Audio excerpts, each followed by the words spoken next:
मेरा नाम प्रिया है। मेरी उम्र सिर्फ 15 साल है। घर के हालात अच्छे नहीं थे, इसीलिए काम करने के लिए लोगों के घरों में जाना पड़ता था।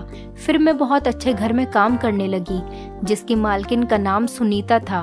वो बहुत ही अच्छी औरत थी और उनका घर बहुत ही बड़ा और खूबसूरत था। मुझे ऐसे घर बहुत पसंद थे जो काफी पुराने तरीके से बने हुए होते थे। मैं वहाँ काम करती थी। इनका एक बेटा भी था जो आते जाते मुझ पर नजर रखता था। आज तक उसने ना तो मुझसे कोई बात की थी और ना ही कोई गलत हरकत करने की कोशिश करी थी, लेकिन उसकी नजरों से मैं परेशान हो गई थी। फिर एक दिन मेरी मालकिन ने मुझसे कहा कि वो मुझे अपने घर की बहू बनाना चाहती हैं। मेरे लिए ये बात बड़ी हैरत की थी, क्योंकि मैं तो उनके घर की एक मामूली सी नौकरानी थी और मैं खुद उस घर की मालकिन बनने जा रही थी। मैंने फौरन ही हाँ कह दिया और उनके बेटे से शादी कर ली। शादी के बाद उसने मुझे बताया कि वो मुझसे बहुत मोहब्बत करता है, इसीलिए मुझे देखा करता था और उसी ने अपनी माँ से कहा कि वो मुझसे शादी करना चाहता है। लेकिन फिर मेरी सास ने, जो कि पहले मेरी मालकिन थी और अब मेरी सास बन चुकी थी, मुझसे एक ऐसा काम करवाना शुरू करा जिसकी मुझे उम्मीद ही नहीं थी। वो मुझे रात को 12 बजे अपने कमरे में बुला लेती। मेरे पति की हॉस्पिटल में नाइट ड्यूटी होती थी। जैसे ही सुरेश काम पर जाते, मेरी सास फौरन मुझे अपने कमरे में बुला लेती।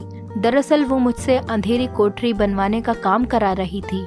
मेरी तो समझ में ही नहीं आ रहा था कि वो मुझसे ऐसा काम क्यों करा रही हैं और इस बारे में सुरेश को क्यों नहीं बताया गया।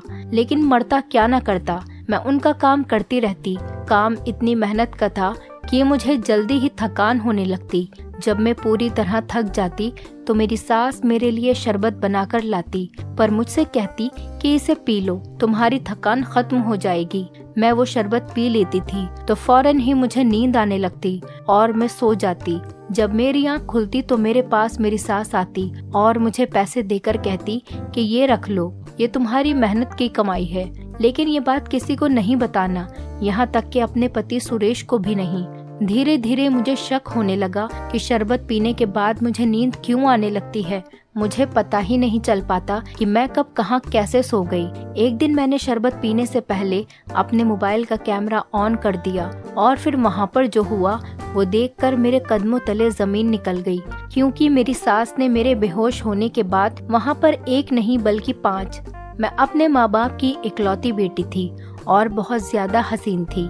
मेरी माँ लोगों के घर में खाना पकाती थी और मुझसे भी यही करवाना चाहती थी, पर मेरे पिताजी मेरी माँ से कहते थे कि इतनी प्यारी लड़की को अगर किसी के घर काम करने के लिए भेजेंगे तो हर वक्त दिल परेशान रहेगा। लेकिन माँ का ये कहना था कि मैं भी तो बहुत खूबसूरत थी, मैं भी तो किसी की बेटी थी। तुमने गरीबी में आकर मुझसे ये काम करवाया और अपनी बेटी की बारी आई तो तुम्हारा दिल तड़प रहा है। मेरे पिताजी जब इस दुनिया से चले गए तो माँ ने मुझे भी यही कहा कि अब तुम लोगों के घर में काम करना शुरू कर दो। मुझे एक बहुत अच्छी औरत के घर में नौकरी मिल गई। मैं दिन रात वहीं पर रहती थी। वो औरत मेरा बहुत ख्याल करती थी। होली दिवाली पर मुझे तोहफे भी देती थी, मेरे कपड़े भी बनवा कर देती थी, साथ ही वो मुझे खाना भी दिया करती थी। जब भी उसके घर पर कोई आता तो मुझे देखकर पूछ लेता कि क्या ये तुम्हारी कोई रिश्तेदार है, क्योंकि मैं शक्ल और सूरत की बहुत अच्छी थी, इसीलिए कोई अंदाजा ही नहीं लगा पाता था कि मैं उस घर में एक मामूली सी नौकरानी हूँ। उनका एक बेटा था सुरेश, जो शक्ल और सूरत का तो अच्छा ही था और बहुत हैंडसम भी था और कमाता भी ठीक ठाक था, लेकिन वो मुझे अक्सर देखता रहता। हालांकि उसने कभी मेरे साथ कोई गलत हरकत नहीं की, ना ही कोई बात की और ना ही कभी कोई गलत इशारा किया, लेकिन उसकी निगाहें मुझ पर ही रहती थीं। मैंने उसके कमरे में भी जाना छोड़ दिया था। मैं खाना बना देती और मालकिन से कह देती थी कि आप खुद ही खाना इनको दे दें। मैं उससे दूर दूर रहने लगी, क्योंकि मुझे ये सब बिल्कुल भी अच्छा नहीं लगता था। लेकिन एक दिन मालकिन की तबीयत बहुत ज्यादा खराब हो गई और उन्होंने कहा कि मैं तुम्हें अपने घर की दुल्हन बनाना चाहती हूँ। ये बात सुनकर मैं हैरान हो गई। फिर सोचा कि शायद बीमारी में आकर उन्होंने इस तरह की बात कर दी होगी, क्योंकि वो काफी समय से बीमार भी रहती थी। उनका घर बहुत बड़ा और पुराना था। इस तरह के घर तो आजकल दिखते भी नहीं हैं और मुझे ऐसे घर बहुत ज्यादा पसंद हैं। हालांकि ये घर अब भी बहुत अच्छा लगता था। अगली सुबह जब इनकी तबीयत बेहतर हुई तो कहने लगी कि मैंने कल तुमसे एक बात कही थी। मैंने कहा कि मालकिन, मैंने बुरा नहीं माना, क्योंकि आपकी तबीयत खराब थी और इसीलिए शायद आपने बीमारी की वजह से ये बात मुझसे कह दी हो। तो इस पर वो मुझसे कहने लगी कि मैंने बीमारी में आकर बात नहीं की थी, मैं हकीकत में तुमसे अपने बेटे की शादी करवाना चाहती हूँ। तुम खुद ही सोचो, अब इस उम्र में मैं अपने बेटे सुरेश के लिए कोई लड़की कैसे ढूंढूंगी और दौड़ भाग कैसे करूंगी। उसके बाद पता नहीं उसका नेचर कैसा हो, काम धाम कैसा करे मेरे घर का, मेरे बाद वो घर का ख्याल रख सके या ना रख सके। तुम में वो सारे गुण हैं जो एक अच्छी लड़की में होने चाहिए। अब ना तो इस उम्र में मेरे अंदर इतनी हिम्मत है, ना ही इतनी ताकत कि मैं तुम्हारी जैसी और दूसरी लड़की ढूंढ सकूं। तो मैं चाहती हूँ कि तुम खूबसूरत तो हो ही और बहुत अच्छी तरह से मेरे घर का और मेरे बेटे का और मेरा भी ख्याल रखती हो। तो मैं चाहती हूँ अब इस नौकरी को हम रिश्तेदारी में बदल दें। तुम्हारे हाथ का खाना सुरेश को बहुत पसंद आता है। हालांकि मुझे ये भी पता है कि सुरेश को कोई और लड़की पसंद नहीं है। अगर उसे कोई लड़की पसंद होती तो बेशक मैं उसी लड़की से उसकी शादी करवाती, और इसीलिए मैंने फैसला कर लिया है कि मैं अपने बेटे सुरेश की शादी तुमसे ही करवाऊंगी। तुम अपने माँ बाप को मेरे घर भेज दो। जब मैंने ये बात घर आकर अपनी माँ को बताई तो मेरी माँ ने मुझे बहुत बातें सुनाई। उन्होंने कहा कि तूने ही कोई चक्कर चलाया होगा, उसके बेटे को अपने हुस्न के जाल में फंसा लिया होगा। जबकि मेरे दिमाग में तो कुछ और ही चल रहा था, क्योंकि मैं अपने खानदान की सबसे खूबसूरत लड़की थी, इसीलिए खानदान के जितने भी लड़के थे सबके रिश्ते मेरे लिए आ चुके थे। लेकिन हुस्न होता है तो नजाकत आ ही जाती है, इसीलिए मेरे अंदर भी थोड़ी नजाकत थी और मैंने सारे रिश्तों को ठुकरा दिया था। इसीलिए अब मैं ये सोच रही थी कि जब सारे ठुकराए हुए रिश्तेदारों को ये पता चलेगा कि मैं तो एक बड़ी हवेली की बहू बन गई हूँ, तो उनके दिल पर तो सांप लौट जाएंगे। और बस अपनी ईगो में आकर मैंने कोई बात नहीं की और अपनी माँ से कहा कि मेरी शादी यहाँ पर कर दो। मेरी शादी भी हो गई। मेरे पति की नाइट ड्यूटी लग गई, क्योंकि वो एक बड़े हॉस्पिटल में डॉक्टर थे और अब उनकी नाइट ड्यूटी के दिन शुरू हो गए थे। मैं तो अपनी मालकिन की हमेशा बहुत ज्यादा इज्जत करती थी, और अब जब उन्होंने मुझे इस घर की बहू का दर्जा दे दिया था तो ये तो मेरे लिए किसी एहसान से कम नहीं था। मैं उनके पैरों की मिट्टी उठाकर अपने माथे पर लगा लेती थी। मैं उनकी हर बात मानती थी, दिन रात उनका बहुत ख्याल रखती थी। अपने पति से ज्यादा मैं उनके खाने पीने का ख्याल रखती थी। अपने पति को तो खाना मैं बाद में देती, पहले उनसे जाकर पूछती कि आपने खाना खाया कि नहीं। वो भी मेरे साथ बहुत खुश थीं और कहती थीं कि मेरा फैसला बिल्कुल भी गलत नहीं है। मैं भी उनको ये एहसास नहीं करवाना चाहती थी कि किसी गरीब की बेटी को घर लेकर आई थी तो मालिक बनकर मेरे सर पर ही नाचने लगी, बल्कि मैं तो उनको ये एहसास कराना चाहती थी कि मैं एक अच्छे इंसान हूँ और उनकी दिन रात सेवा करती थी। एक दिन रात के 12 बजे का वक्त था। मेरा पति नाइट ड्यूटी पर गया हुआ था। मैं अपने कमरे में थी जब मेरी सास ने मुझे बुलाया और कहा कि तुमसे एक जरूरी बात करनी है। मैं उनके कमरे में चली गई तो उन्होंने एक दीवार से अलमारी को हटाया तो मैंने देखा कि घर तो बहुत मजबूत और पुख्ता था, लेकिन ये दीवार कुछ कच्ची थी और इसके नीचे कुछ खुदाई हुई थी। मेरी सास ने कहा कि तुम्हें यहाँ पर दीवार को खोदकर अंडरग्राउंड एक कोठरी बनानी होगी। दरअसल मैं इस काम के लिए किसी पर भी भरोसा नहीं कर सकती और खुद मुझसे ये काम हो नहीं सकता, इसीलिए ये काम तुम्हें खुद ही करना होगा। उनकी बात सुनकर मैं थोड़ी थोड़ी हैरान हो गई, क्योंकि यहाँ पर गड्ढा खोदकर अंडरग्राउंड कोठरी बनाना कोई आसान काम तो नहीं था। जब उन्होंने मुझे हैरान और परेशान देखा तो कहने लगी कि देखो, कोई जल्दी नहीं है, तुम ये काम आराम से कर सकती हो, चाहे रोज थोड़ा थोड़ा करो, मुझे कोई प्रॉब्लम नहीं है। मैंने अपनी सास से कोई सवाल नहीं किया, क्योंकि मुझे नहीं लगता था कि वो मेरे किसी सवाल का जवाब देती, और मुझ में इतनी हिम्मत नहीं थी कि मैं इसके आगे उनसे जिद बहस कर सकूं। मैंने बस हमेशा की तरह उनका हुक्म मान लिया, जैसे मैं हमेशा माना करती थी। फावड़ा, कुदाल, हथौड़ी, सारा सामान वहाँ पर पहले से पड़ा था। मैंने तुरंत काम शुरू कर दिया।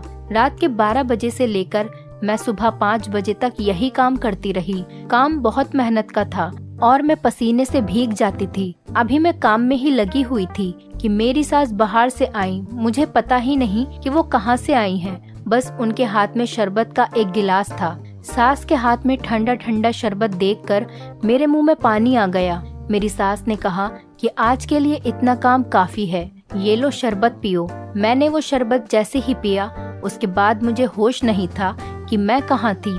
जब मेरी आंख खुली तो मैं उस कमरे में एक तरफ लेटी हुई सो रही थी। मैंने सुबह उठकर सास से कहा कि मुझे पता ही नहीं चला कब मेरी आंख लग गई। तभी वो मुझसे कहने लगी कि नहीं नहीं कोई बात नहीं, मेहनत का काम करोगी तो नींद तो आएगी ही, और वैसे भी आज के लिए इतना काम काफी है। उनकी बात सुनकर मैं बाहर जाने लगी। तभी उन्होंने मुझे बुलाया और पूछा कि कहाँ जा रही हो। मैंने कहा कि घर का काम करने। उन्होंने कहा कि आज से तुम्हें घर का कोई भी काम करने की कोई जरूरत नहीं, क्योंकि तुम इस घर की बहू हो, कोई नौकरानी नहीं। घर के काम करने के लिए मैंने एक लड़की रखी है जो आज 10 बजे आ जाएगी। तुम अपने कमरे में जाकर आराम से सो जाओ। मेरी सास ने मेरे हाथ पर कुछ पैसे भी रखे। मैंने कहा कि जब मैं नौकरानी नहीं हूँ तो आप मुझे ये पैसे किस बात के लिए दे रही हैं? तो इस पर वो कहने लगी कि बेटा, ये पैसे मैं अपनी उस बेटी को दे रही हूँ जो मेरी मदद कर रही है और मुश्किल वक्त में मेरा साथ दे रही है। लेकिन मेरी बच्ची, ये बात किसी को ना बताना, यहाँ तक कि अपने पति सुरेश को भी नहीं। मेरी सास मेरा इतना ख्याल कर रही थी।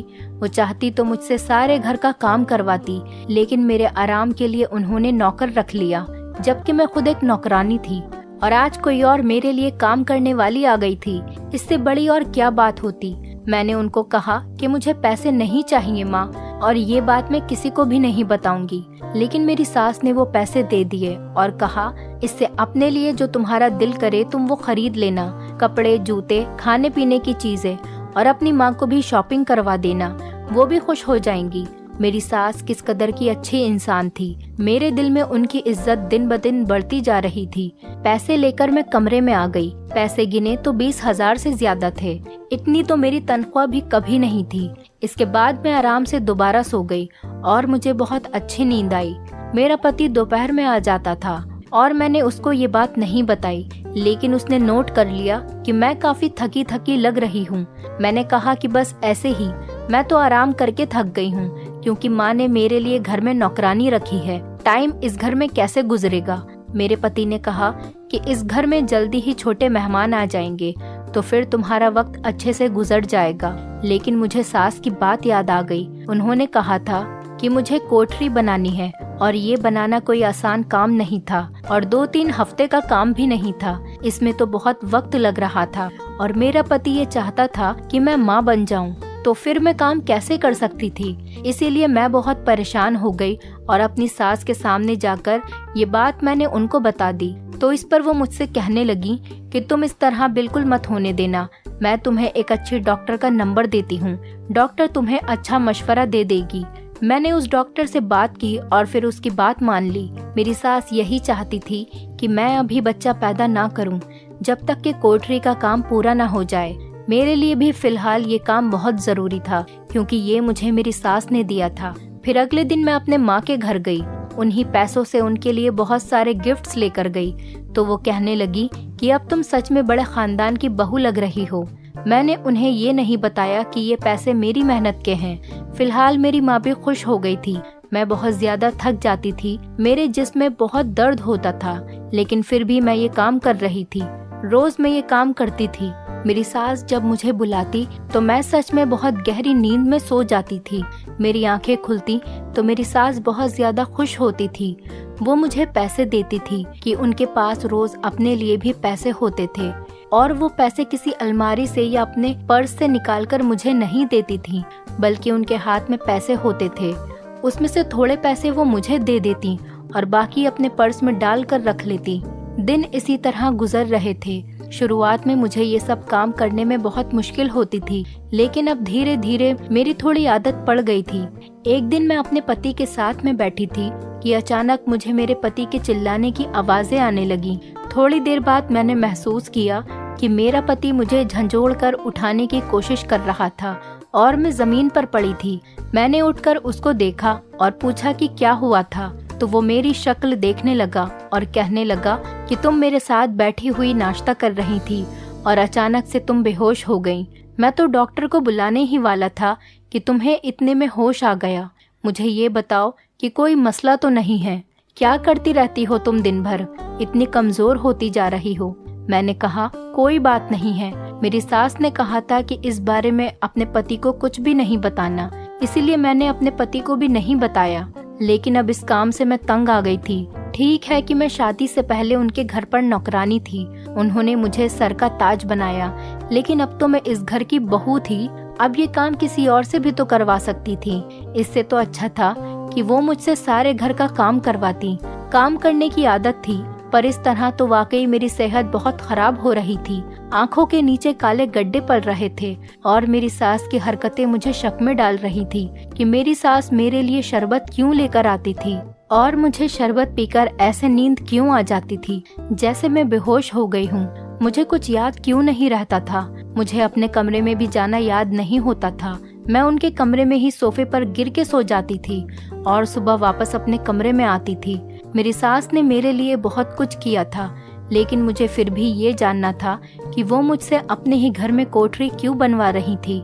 मैं अकेली लड़की पूरी कोठरी कैसे बना सकती थी जिसमें कोई बैठ सकता था। ये घर काफी पुराना था, इस तरह से यहाँ पर खुदाई कराकर कोठरी बनाना कोई अच्छी बात नहीं थी। इस घर की दीवारें पुरानी हो गई थी और कभी भी गिर सकती थी। मेरी सास को ये सब करने की क्या जरूरत थी।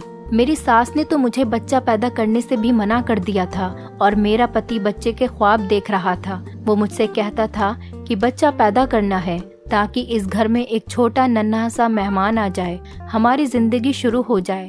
जब तक मेरा कोठरी बनाने वाला काम खत्म नहीं हो जाता, मैं बच्चा पैदा नहीं कर सकती थी और पता नहीं ये कब खत्म होना था।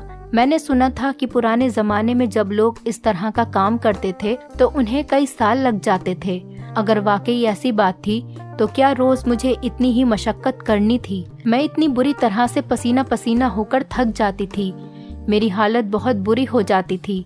जब मैं गिरने लगती थी तब मुझसे मेरी सास कहती थी कि अब तुम आराम से बैठ जाओ और शरबत पी लो। हमेशा मुझे ही पिलाती थी, कभी खुद नहीं पीती थी। हालांकि उनको कोई बीमारी नहीं थी कि वो शरबत नहीं पी सके, मगर मैं फिर भी उनकी सारी बातों को नजरअंदाज करती रहती थी और सोचा करती थी कि चलो काम है तो खत्म कर ही देती हूँ। मेरी सास ने मेरी सारी जिंदगी संवार दी है। अगर बदले में मैं उनके लिए एक बड़ा सा काम कर दूं तो कभी जिंदगी में मैं उनको ये कहने के काबिल तो हो जाऊंगी कि मैंने भी आपके लिए कुछ किया था। मैं एक दिन अपनी माँ के घर मिलने आई हुई थी कि मेरी तबीयत अचानक से खराब हो गई। वो मुझे डॉक्टर के पास ले गईं। मेरी माँ का कहना था कि खुशखबरी है, तो मैंने माँ को कहा कि कोई खुशखबरी नहीं है। मुझे लगा कि मैं कमजोरी की वजह से बेहोश हो गई थी, लेकिन जब डॉक्टर के पास गई तो उसने ऐसी बात बताई कि कदमों तले से जमीन निकल गई। डॉक्टर ने कहा कि आप माँ बनने वाली हैं। मैं हैरान रह गई क्योंकि मैंने तो डॉक्टर से पूछकर वो सब कुछ कर रखा था कि जिससे मैं माँ नहीं बन सकती थी। फिर मेरे साथ ऐसा कैसे हो गया? और अगर मेरे साथ हो गया था तो फिर मुझे ये काम नहीं करना था। क्या ये बच्चा मेरे पति का ही था? ये बच्चा मेरे पति का नहीं था तो फिर किसका हो सकता था? लेकिन मुझे किसी बात की कोई समझ नहीं आ रही थी। मेरा दिमाग घूम रहा था और मेरी माँ मुझसे कहने लगी कि अब तो इस घर में तुम्हारे कदम और भी ज्यादा मजबूत हो जाएंगे और तुमने ऐसा मुंह क्यों बना रखा है जैसे ना जाने क्या हो गया हो।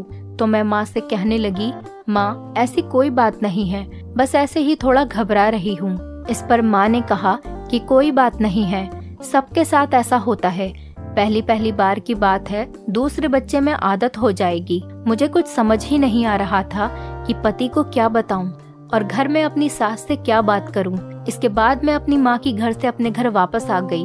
मेरे सामान में डॉक्टर की रिपोर्ट्स रखी थी और मेरे पति ने वो रिपोर्ट देखी तो आज की ही थी और वो मुझसे कहने लगा कि तुमने मुझे अभी तक क्यों नहीं बताया कि तुम माँ बनने वाली हो।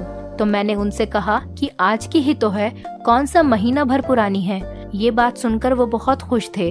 उन्होंने न आओ देखा न ताओ, जाकर बात सीधा अपनी माँ को बता दी। मेरी सास मुझे हैरान होकर देखने लगी और फिर मुझे मौका मिलते ही कहने लगी कि मैंने मना किया था ना, तो फिर ये सब कैसे हुआ। तो मैंने उनसे कहा कि मुझे डॉक्टर ने जो जो कहा था मैंने वैसा ही किया, लेकिन पता नहीं ये सब कैसे हो गया। पर वो बहुत ज्यादा परेशान हो गई और मुझे लगा कि आज की रात वो काम करने के लिए मुझे नहीं बुलाएंगी, क्योंकि उनको पता है कि मैं माँ बनने वाली हूँ और ये दिन बच्चे के लिए कितने जरूरी होते हैं। लेकिन मैं हैरान थी क्योंकि मेरी सास ने मुझे बुला लिया और मैंने उनसे कहा कि क्या मुझे ये काम नहीं करना चाहिए। मैं इतनी मेहनत का काम करूँगी तो मेरे बच्चे को कुछ हो न जाए। सास ने कहा कि ऐसा कुछ भी नहीं होगा, तुम आराम से काम करो। उनके मुंह से ये सुनकर मैं हैरान थी कि मेरी सास को मेरी कोई परवाह ही नहीं थी। उसने आज भी मुझसे काम करवाया था। अब मेरे दिमाग में खतरे की घंटी बजने लगी थी। मेरी सास मुझसे ये सब क्यों करवा रही थी? मुझे कुछ समझ नहीं आ रहा था। अभी तक कोठरी इतनी भी नहीं बनी थी कि एक आदमी उसमें छुप सकता हो। मुझसे इतना काम नहीं हो पाता, लेकिन मैंने सोच लिया कि मुझे क्या करना है। मैंने अगले दिन काम किया और दिमाग में एक प्लान बना लिया। शरबत पीने से पहले मैंने अपना मोबाइल ऐसी जगह पर छुपा दिया कि जहां से मैं खड़ी हुई साफ नजर आ रही थी, और कैमरा ऑन कर दिया। शरबत पीते ही सब कुछ वैसा ही हुआ जैसे कि रोज होता था।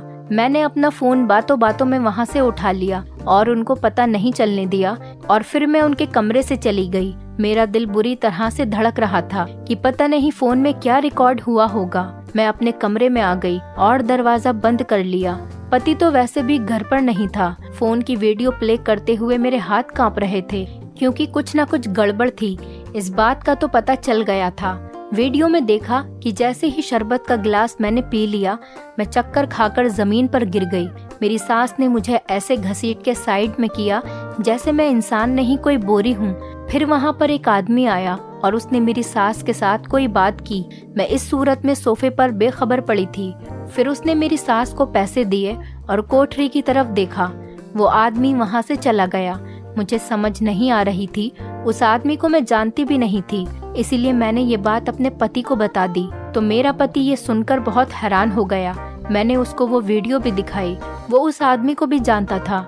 उसने कहा कि ये तो मेरा बड़ा भाई है, जिसको मेरे पिताजी ने अपनी जिंदगी में घर से निकाल दिया था, क्योंकि उसने अपनी पसंद की शादी की थी और अपनी पत्नी के साथ मिलकर हमारे ही घर में चोरी भी की थी। इसीलिए पिताजी ने इसको घर से निकाल दिया था। मेरे पति ने कहा कि मैं बात समझ गया हूँ। उसने अपने भाई से भी बात की और सारा मामला सामने आ गया। और वो मामला ये था कि मेरी सास के नाम पर एक बहुत बड़ी प्रॉपर्टी थी, जो मेरी सास के जीते जी उनकी थी और बाद मरने के उनके बड़े बेटे की हो जाती। इसीलिए मेरी सास अपने कमरे में कोठरी बनवाकर हमेशा के लिए वहाँ रहना चाहती थी और दुनिया वालों की नजरों के सामने ये साबित करना चाहती थी कि वो इस दुनिया में नहीं रही। और इस काम के लिए मेरी सास को भड़काने वाला मेरा जेठ ही था। वही उनको पैसे भी लाकर दे रहा था कि मेरा मुंह बंद कर सके, क्योंकि मेरे ससुर के जाने के बाद मेरे पति का कारोबार अच्छा नहीं चल रहा था। मेरा जेठ मेरे पति से अपना हिस्सा मांग रहा था, और जब उसका हिस्सा ना मिला तो उसने इस तरह से मेरी सास को भड़काया और मुझे भी इस सब काम में लगा दिया। मेरी गोद में जो बच्चा था वो मेरे पति का ही था, और बस किसी तरह कुदरत की तरफ से उसका इस दुनिया में आना लिखा था, इसीलिए वो आ गया था। मेरे पति ने मेरी सास से बात की और कहा कि आपने मेरी मासूम बीवी को इस्तेमाल किया और आपने मेरी शादी भी इसीलिए करवाई ताकि आप इससे काम करवा सकें, क्योंकि अगर आप किसी और से ये काम करवाती तो आपको भी डर रहता और लोग भी तो बातें करते। आपने इसको इस्तेमाल किया, वो भी तब जब इसकी हालत भी ऐसी थी। मेरे पति ने कहा कि जो भी करना है करें, चाहे तो इस दुनिया के लिए मर जाएं और घर के लिए भी, लेकिन मैं आपके साथ नहीं रहूंगा। मेरे पति ने घर और कारोबार दोनों के हिस्से कर दिए और खुद अलग हो गया। मैंने अपनी सास से खुलकर बात भी नहीं की, उनसे पूछा भी नहीं कि मुझे किस बात की सजा दी, मुझे क्यों इस तरह से इस्तेमाल किया। बाद में पता चला कि मेरी सास के नाम जो प्रॉपर्टी थी वो करोड़ों की थी। शायद इसीलिए उनका दिमाग खराब हो गया था। दोस्तों, उम्मीद करती हूँ आपको हमारी कहानी पसंद आई होगी। कहानी पसंद आई है तो वीडियो को लाइक करें, चैनल पर नए हैं तो चैनल को सब्सक्राइब करें, और हाँ, नोटिफिकेशन बेल को जरूर दबाएं ताकि अगली अपडेट सबसे पहले आपको मिले।